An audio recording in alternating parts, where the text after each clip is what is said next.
السلام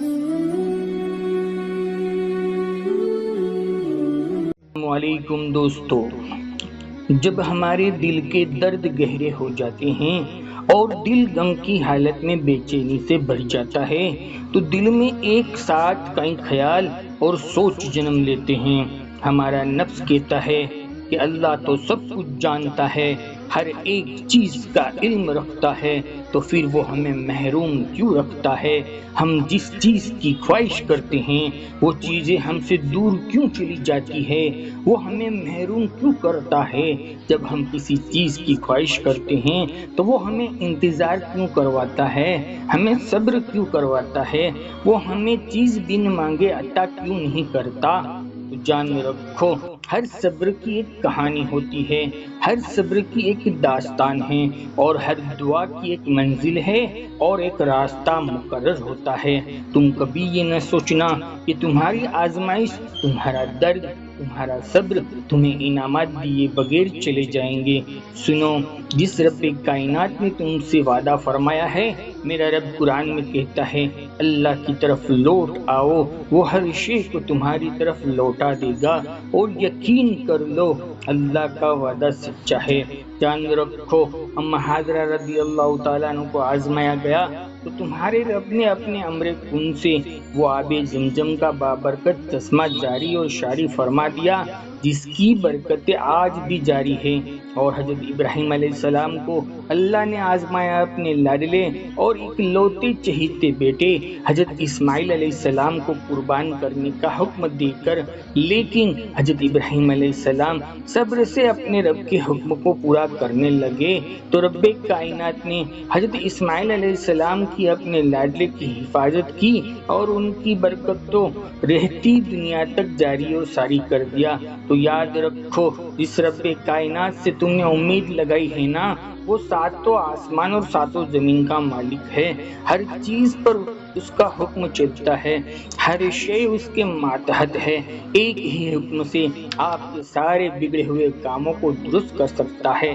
وہ ڈھیل اس لیے دیتا ہے کہ وہ دیکھنا چاہتا ہے کہ کون طلب کر کے اپنے رب کی طرف لوٹ کر آتا ہے اور کون نفس ہار کر دوسرے لوگوں سے اپنے رب کی شکایتیں کرتا ہے، جسے ابو سفیان، ہندا، اکرمہ اور وحشی کامیابی کی طرف لوٹ کر آئے تھے، اور کون اکڑ کر اپنے رب کا نافرمان بن کر فرعون، نمرود اور ابو جہل کی طرح ناکامی کا انجام پاتا ہے۔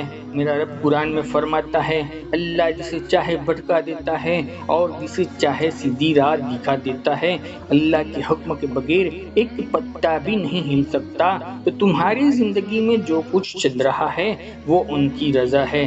دھیان رکھو، جو لوگ ظلم کرتے ہیں یا نافرمانی کرتے ہیں، میرا رب ان لوگوں سے غافل نہیں ہے۔ نافرمانوں کو ڈھیل اس لیے دیتا ہے کہ دنیا کی مہلت پوری ہونے کے بعد اسے پورا عذاب دے سکے۔ وہ ہر ایک کو آزما کر اپنے قریب کرنا چاہتا ہے، وہ ہر ایک کو نوازنا چاہتا ہے، لیکن خوش قسمت ہوتے ہیں وہی جو ان کی آزمائش میں کامیاب ہوتے ہیں۔ جان رکھو، وہ ہمیں ہزاروں نعمتیں بن مانگے عطا کرتا ہے، لیکن ہم ان نعمتوں سے غافل ہوتے ہیں۔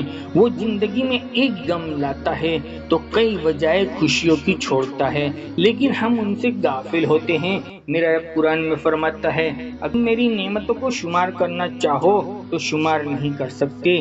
جان لو، جب امیدیں ٹوٹتی ہیں نا، دل ٹوٹتا ہے نا، اور جب صبر کے پیمانے چھلکتے ہیں نا، تو پھر رب سے محبت نکھرتی ہے، تبھی جا کر اللہ کی طرف ایک قدم بڑھتا ہے۔ نہ جانے کتنی راتوں کا دکھ سمیٹ کر ہم پرسکون نیند سونا سیکھتے ہیں، اور نہ جانے کتنی محبتوں کی ٹھوکریں کھانے کے بعد ہم اللہ سے محبت کرنا سیکھتے ہیں۔ ذرا سوچئے کہ اگر یہ معمولی سی آزمائش بھی نہیں آتی تو ہم اللہ سے کیسے جڑ پاتے؟ اگر یہ دعائیں نہ ہوتی تو ہم اپنے رب سے ہم کلام کیسے ہو پاتے؟ اگر یہ آزمائش نہ ہوتی تو رب کی محبت کیسے حاصل کر سکتے؟ اگر یہ آزمائش نہ ہوتی تو کیا ہمیں تہجد کے سجدے نصیب ہوتے؟ اگر یہ آزمائش نہ ہوتی تو کیا ہم رب کے سامنے اشک بہاتے؟ اگر یہ آزمائش نہ ہوتی تو کیا ہم اپنے خطاؤں پر اشک بہاتے؟ اگر یہ آزمائش نہ ہوتی تو کیا حضرت یعقوب علیہ السلام اپنے لاڈلے بیٹے حضرت یوسف سے کبھی جدا نہ ہوتے؟ اگر یہ آزمائش نہ ہوتی تو حضرت یونس علیہ السلام مچھلی کے پیٹ میں کبھی نہیں جاتے؟ اگر یہ آزمائش نہ ہوتی تو کربلا کا میدان کیا قائم ہوتا؟ اگر یہ آزمائش نہ ہوتی تو حضرت ابراہیم علیہ السلام کو آگ میں نہ ڈالے جاتے؟ اگر آزمائش نہ ہوتی تو ہمیں آب زمزم نصیب نہ ہوتا۔ یہ آزمائش ہی تو ہے جس پر ہمارا رب اپنے امر کن سے فیصلے کرتا ہے۔ یہ آزمائش ہی تو ہے جس کے بعد غیبی مدد کے دروازے کھولے جاتے ہیں۔ یہ آزمائش ہی تو ہے جس کے بعد بندے کو نواز دیا جاتا ہے۔ یہ آزمائش ہی تو ہے جس سے یقین پختہ ہو جاتا ہے۔ یہ آزمائش ہی تو ہے کہ بندے کو رب کے سامنے جھکا دیتی ہے۔ یہ آزمائش ہی تو ہے ظالم کے خاتمے کا سبب بنتی ہے۔ یہ آزمائش ہی تو ہے جو خدا کے غیبی نظام کو حرکت دیتی ہے۔ یہ آزمائش ہی نے تو حضرت یوسف علیہ السلام کو مصر کے تٹ پر پہنچایا تھا۔ یہ آزمائش نے تو دریا کے راستے دینے پر مجبور کیا تھا۔ یہ آزمائش نے تو حضور صلی اللہ علیہ وسلم کو فتح یاب کروایا تھا۔ جان رکھو آزمائش کبھی مانگنی نہیں ہے۔ نبی کریم صلی اللہ تعالی علیہ وسلم نے فرمایا اپنے رب سے ہمیشہ عافیت مانگا کرو، عافیت سے بہتر کوئی نعمت نہیں ہے۔ اور جب آزمائش آ جائے تو رب سے صبر اور نماز کے ذریعے سے مدد طلب کر لیا کرو۔ جو تکلیف کو لاتا ہے وہی اس سے نکلنے کا راستہ دے دیتا ہے۔ اس نے ہر مشکل کے ساتھ آسانی کو جوڑا ہوا ہے۔ جس نے درد بھیجا ہے ان کا مرہم بھی اس کے پاس ہے۔ جب ان سے عاجزی کر لو گے تو وہ صبر بھی دے دے گا اور مانگی مرادیں بھی پوری کر دے گا اور آرزویں بھی پوری کر دے گا۔ جان رکھو اس کی عطاؤں کے انداز نرالے ہوتے ہیں۔ پہلے وہ تمہیں مانگنا سکھاتے ہیں، پھر وہاں سے عطا کرتا ہے جہاں سے ملنے کا تم کو گمان بھی نہیں ہوتا۔ وہ تم سے گزار کر خود تک لاتا ہے۔ وہ پہلے تمہیں تمہاری پہچان کرواتا ہے، پھر وہ اپنا پتہ دیتا ہے۔ تم اپنی مرضی سے اس کی طرف نہیں جاتے ہو، وہ تمہیں کھینچ کر اپنی طرف لاتا ہے۔ میرا رب قرآن میں فرماتا ہے اور وہ تمہارا رب ہی ہے اور جو تمہیں اندھیروں سے نکال کر روشنی کی طرف لاتا ہے۔ جان لو جب تم اس سے بہت پیار آتا ہے نا تب وہ ایسے حالات پیدا کر دیتا ہے کہ تمہیں اس کی طرف کھینچے چلے جاتے ہو۔ وہ اس دکھ کا بھرم کبھی نہیں توڑتا جو اس نے اس کے سوا کسی کو نہیں سنایا۔ تم تھوڑا برداشت کر لو، وہ تمہارا وقت ٹھیک کر دے گا۔ تمہارے عارضی طور پر ایسا لگے گا کہ سب کچھ ختم ہو گیا ہے، مگر وہ تمہیں پھر سے اس آزمائش کے بعد نئی زندگی کی جانب واپس لے آئے گا۔ جو تم سے دور کیا گیا ہے، جو تمہارا نقصان ہوا ہے، جو تمہارے کام رکے ہوئے تھے، وہ بہتر بنا کر تمہیں واپس کر دیا جائے گا۔ چاہے ساری دنیا مل کر تمہیں مایوسی کی طرف دھکیلے، تب بھی اگر تم اللہ پر کامل یقین رکھنا، اللہ تمہارے لیے غیب سے وسیلے بنا دے گا۔ وہ ایسے ہزاروں راستوں کو کھول دے گا جس کا تمہیں تصور بھی نہیں ہے۔ بس اس بات کو دل میں بسا لو کہ میرا اللہ مجھے کبھی ضائع نہیں کرے گا۔